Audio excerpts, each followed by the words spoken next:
Today's video is the beginning of graphing absolute value functions. Due to me not being in class, we're going to make this really easy. This is the big thing that you have. First thing I want to talk about is you have a letter that you need to change. When a constant right here, you should have the letter X. You need to change that to be the letter H. I apologize. I've been trying to change that for 3 years and I finally did it. And then it was after I sent your guys' stuff to print. So I apologize for that. But the first thing, if you can change where it says when a constant X is added or subtracted from X, that should say the letter H. That's the very first thing. Second thing, absolute value. F of X equals the absolute value of X. F of X is the same thing as saying Y. So if you look here, highlighting, F of X and Y are the same thing. It's a function of X, or it means you plug X's in, or you have Y equals. It doesn't matter. I will use both notations. The homework today is just based on this video, so just make sure you pay attention. Last but not least, domain. Domain are your X values. What inputs can you put in? You can put any X in. Any X in. So this is going to be, let me fix this here. Zoom in a little bit more. Fix my screen. There we go. And then I'm writing with my pen for the first time in a while, so. Don't like that one either. Oops, too far, too far. I'll be okay. All real numbers. And your range is going to be based off your K. So it's going to be based off your K. We'll talk about here. But for right now, your range is going to be Y is greater than or equal to K. And this is when A is positive.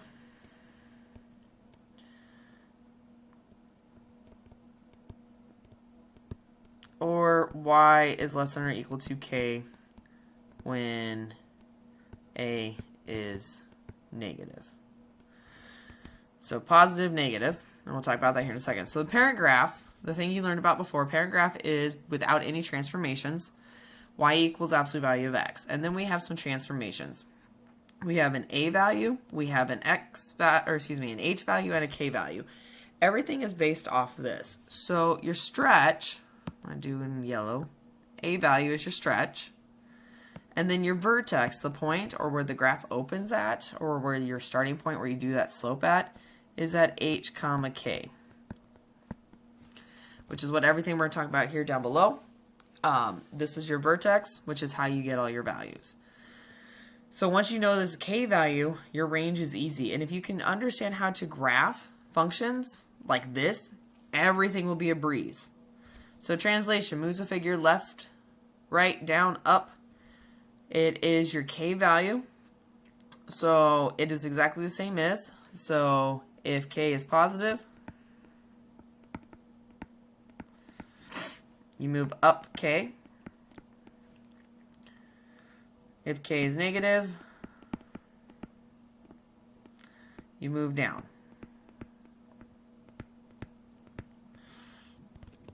So you move up, down exactly as it is. So it's a translation up or down. When a constant H is added or subtracted, I'm going to do this here. If H is negative, you move right. You move right H units.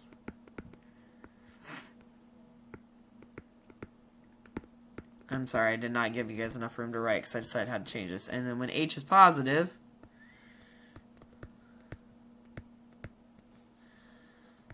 you move left H units.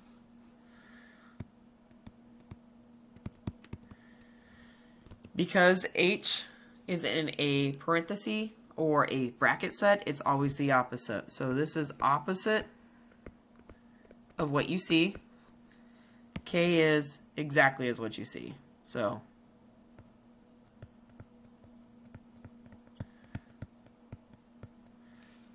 it's exactly as you see, and then opposite.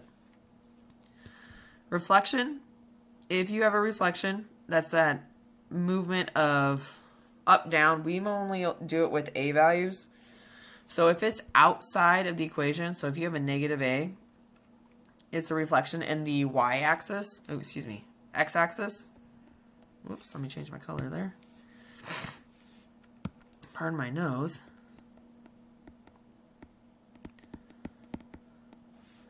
meaning it was facing up,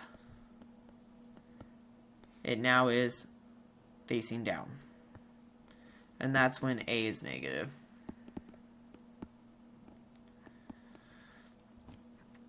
When X is negative on the inside, we don't really do much of this anymore. We do it, but like we usually just type it in our calculator. But this is with the y-axis. And so what happens is on a graph, if you have the function here, it flips it to be on the other side of the axis. So it mirrors over. So it's a rotation based on your points. So it's a movement, a reflection across the y-axis. Dilation, or another way if you learned it, is just this is the A value. It's stretched vertically. This is your A value. Oops, wrong color. I wanted red. Apologize. So your dilation is your A value. It's also your slope. So your stretch is your slope. And if it's a negative, then you go down. If it's a positive, you go up. And then your slope. And your stretch, your slope, normally your dilation is a slope of 1. So when you have a 2/3, you go up 2 over 3 instead. So you stretch it out 2/3 the length. So your parent graph here, oops, sorry about that, is this function here. So if you look at it, your A value is equal to 1. I should do that in red like I wrote my notes. A equals 1. There's nothing on the outside, so that's 1. H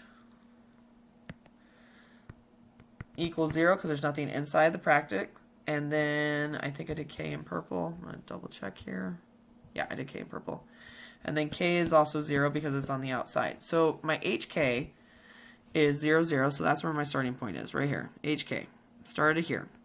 And then my A is 1. So what I do is I go up 1 over 1, up 1 over 1, up 1 over 1, and I plot my points. Now mind you, this was made on Excel, so it's not as perfect as I wanted it to be.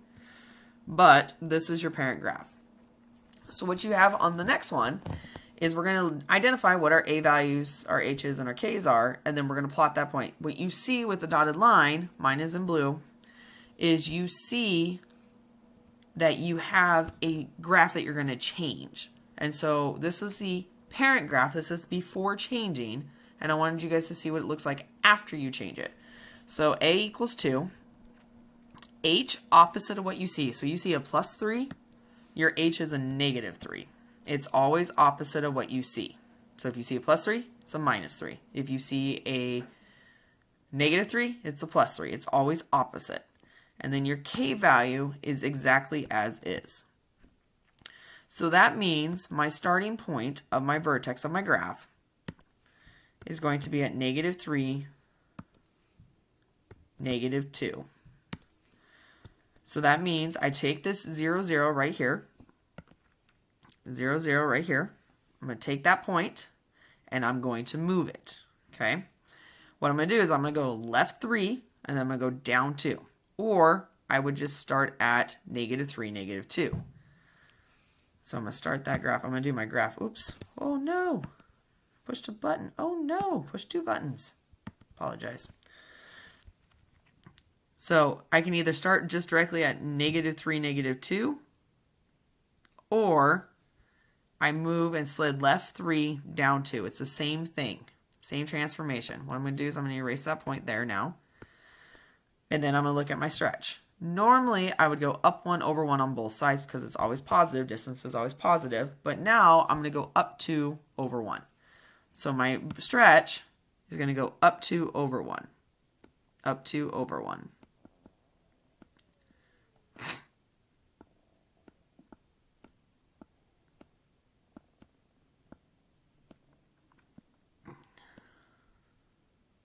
Oops, missed something. Oh, there we go. Because they should mirror. And my points were not mirroring. They were not on the same level. They should be exact same level, equidistant, spreading out. because all these numbers are the same distance. Christmas tree. So if I was really good, which I'm kind of good at drawing lines, but I'm not, I'm going to connect these dots. I would use my ruler tool, but I don't know how to do that on this with a active pen, and which is a smart stylus. But there we go. And that's all you have to do every single time. And so this green graph is how I shifted and moved the blue graph, which was the original parent graph. So you can see that it got longer and skinnier going up, stretching vertically, or compressed. Compressed means it gets short and fat. Your slopes would be a fraction, like 1/3. So you go up 1/3 now, so it moves over, takes 3 times the distance to move something. And then you can see that my vertex moved. So this point, let me change how big that is. This point there, this point here are the same point. And then this point, I'm going to pick this 2. This one right there is really this point here, because I went up twice the distance. I went up 4/2 instead of going up 2/2. So my stretch grew 2 times faster. All right, last one I got here. I'm going to write out both information for this, and then I'm going to graph one of them because they're the same graph, but they're different. So what I always do is I always label out what I have. A equals 1/2. H equals, it says a -6, so it's a +6. And then if there's any value out here, outside, that I'm adding or subtracting, then I write it down. This one does not have it, so K equals 0. So my starting point for this graph is at, excuse me, my nose is running. Whoops, wrong value, wrong color pen. 6, comma, 0. So my starting point is at 6, 1, 2, 4, 6, 0. So I just slid right 6 inches. Now my H is 1/2. That's just your slope. So instead of going up 1/1, I'm going to go up 1/2. Up 1/2. Up 1/2. And then the rule of thumb with absolute values in our class is you always want to make sure that you cover the whole graph, because when we do inequalities, you're going to want to make sure you cover the whole graph. So there you go. Now, domain and range, once again, so the domain of this, I should probably go back up and do that. We'll do that at the very end. So that's graphing this one, and I'll be nice. I'll just graph this third one for you. So H inside, there's nothing inside, so H equals 0. And it doesn't matter the order of this. I just always do H case first. Equals 3 because it's exactly as you see it. My A value is a -1/2. Oops, wrong color. I apologize, especially if you're color coding.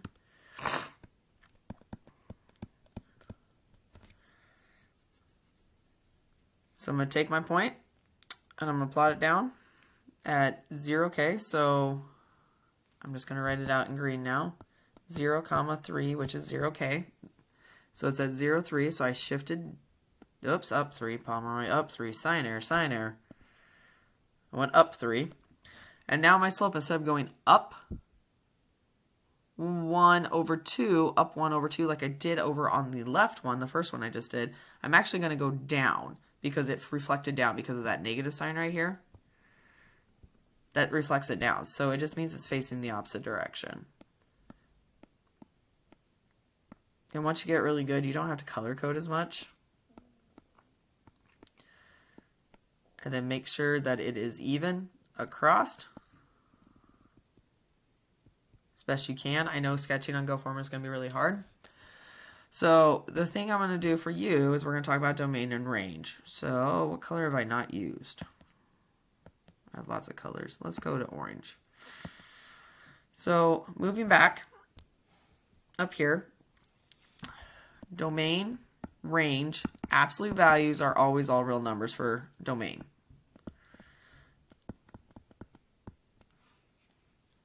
And if you really want to write it in a fancy text, you can write it like this, but you can't type that on GoFormative, which is annoying. And you can write pound numbers, or you can write down all real numbers. I'm not going to get picky on that. But where your graph started is your K value. So k was at -2, so my range is y is greater than or equal to -2. And the reason why it's greater than is because a was positive. Coming here to this one, once again, domain, all real numbers. And if you want to do pound sign, I don't care. It's a pound sign, not a @ sign or whatever, tag sign, tag something. I don't even know what that means. Hashtag, there we go. Range. My k is 0, so y is greater than or equal to 0. This one's different. My k is still 3, so my range, y is something to 3, but now because it's a negative, it's going to be less than or equal, but domain is still all real numbers. And there you go. Your homework will be based on this sheet.